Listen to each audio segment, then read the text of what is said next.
All right, friends, I've got 10 pounds of potatoes and we need to get them preserved because I still have another 10 at home that we will just incorporate into our suppers, but we don't want to waste anything. I'm going to make hash browns. These last for years and years. I'm still using some from 3 years ago, so trust me when I say if you do this right, this is a great, great way to preserve extra potatoes. So like I said, I have 10 pounds. I have a pot for water. I am not in my trailer. I am borrowing a friend's kitchen today simply because I don't have the electricity for this amount of dehydration that has to take place. And I don't want to lose these potatoes. First thing I'm going to do is I'm going to scrub the daylights out of them with a regular sponge. This is brand new, never been used, and it will rub off some of the skin, and that's okay because this sure beats having to peel all these potatoes. So first things first, let's scrub them up.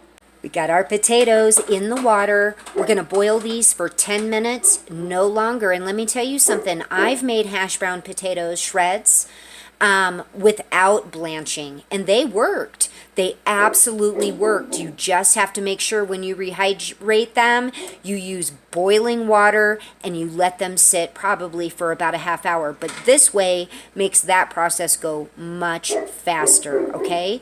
We are going to boil these no longer than 10 minutes. You don't want them soft like you would do potatoes for a mashed potato, okay? You need to be able to shred these. The second they get done, we are going to throw them in some ice water.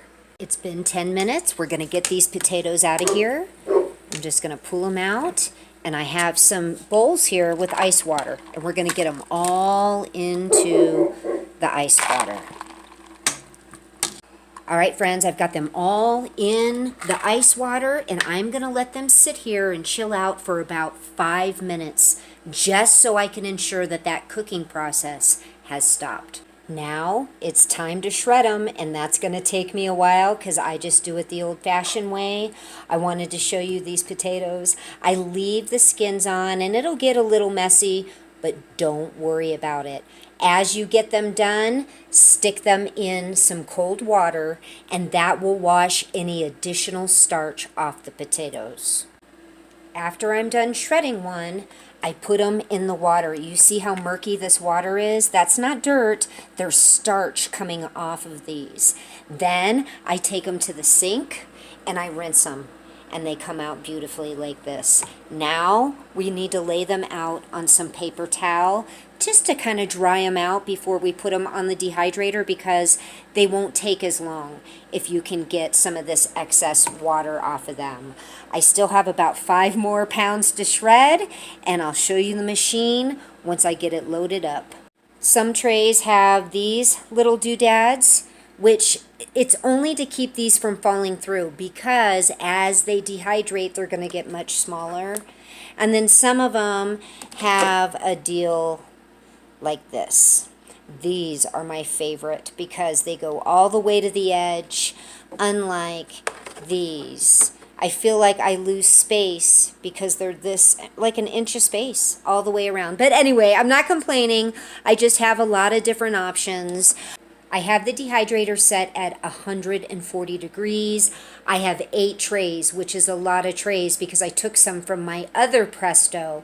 The only reason I'm not using both Prestos at once is because my other one doesn't have a thermostat. It just runs at one temperature, and I really wanted to kind of monitor this. So I just stacked them 8 high on the one dehydrator. I'm going to start it now. There it goes.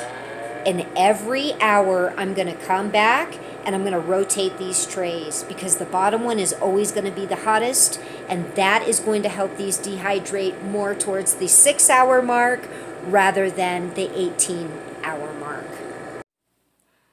All right, friends, they're done. I have them packaged. This is a half gallon. This is a quart. 10 pounds of potatoes, super light. I mean, they weigh about nothing. Now, let me tell you something. I did not put an oxygen absorber in here, and let me tell you why. They only took 6 hours. After the 6 hours, I left them on the trays all night, overnight. Let them cool. Then I just packaged them right now in these jars. I'm going to watch them for 24 hours, make sure I don't see any moisture forming and all of that. Always do that before you put oxygen absorbers in there. Moisture and oxygen absorbers are a bad mixture, okay? Anyway, I'm not keeping these long term. These are for our winter use, okay? So I'm not putting them in there. But I will tell you, I have some that I packaged 3 years ago that I only have like a quarter cup of them left, and they're still good because I packaged them with an oxygen absorber. Please do not let your potatoes go bad. I know we all are guilty of this. Shred them up, put them in the dehydrator, or blanch them off and put them in the freezer. Either way works great. We're coming into some hard times, and we need to not be wasteful with any of our food. All right, everybody, let me know how you preserve your potatoes, or you can can them. I've done that too. Can them up. Then you have them just ready to go. Just so many options, and I think it's great to have several different options on your shelves. All right, everybody, give us a thumbs up, subscribe and share, and we're going to be talking to you really soon. Yeah, bless and keep every single one of you.